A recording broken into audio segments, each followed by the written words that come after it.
जय श्री कृष्ण मित्रों।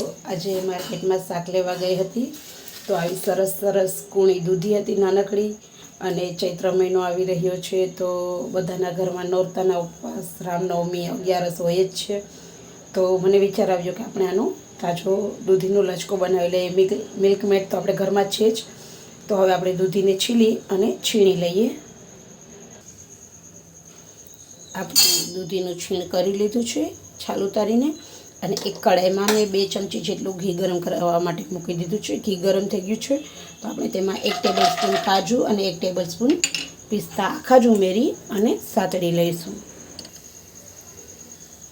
બદામ અને પિસ્તા સરસ સાતળાઈ ગયા છે તો હવે આપણે તે ગરમ ઘીમાં જ જે દૂધીનું છીણ કર્યું છે તે સાતળી લઈશું 5 મિનિટ માટે।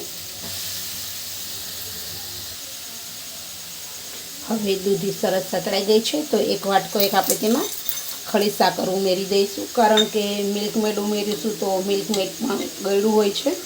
અને એક વાટકો આપણે જે હોમમેડ મિલ્ક મેડ બનાવ્યું હતું તે ઉમેરી દઈશું।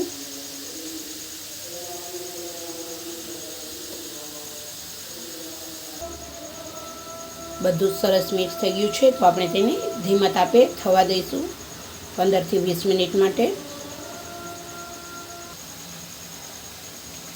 जो साकरનું પણ પાણી થઈ ગયું છે અને મિલ્ક મેડના હિસાબે પણ સરસ દૂધી ગળી ગઈ છે। હજુ આપણે થોડીવાર માટે દૂધીને થવા દઈશું એટલે સરસ દૂધીનો લચકો થઈ જાય અને મિલ્ક મેડ નાખ્યું હોય તેવું જ થઈ ગયું છે તો આપણે તેને 10 મિનિટ માટે થવા દઈશું। જો હવે સરસ થઈ ગયો છે દૂધીનો લચકો તૈયાર। તો આપણે સૌપ્રથમ ઘીમાં જે ડ્રાયફ્રૂટ તળેલા હતા તે એડ કરી દઈશું અને એકવાર ફરીથી મિક્સ કરી લઈશું।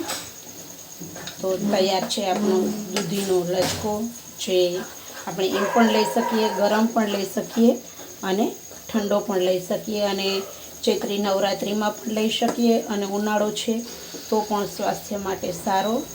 તો તમે બધા પણ જરૂરથી એકવાર ટ્રાય કરજો અને તમને બધાને મારી આ રેસીપી કેવી લાગી તે જરૂરથી કોમેન્ટ કરી અને જણાવજો।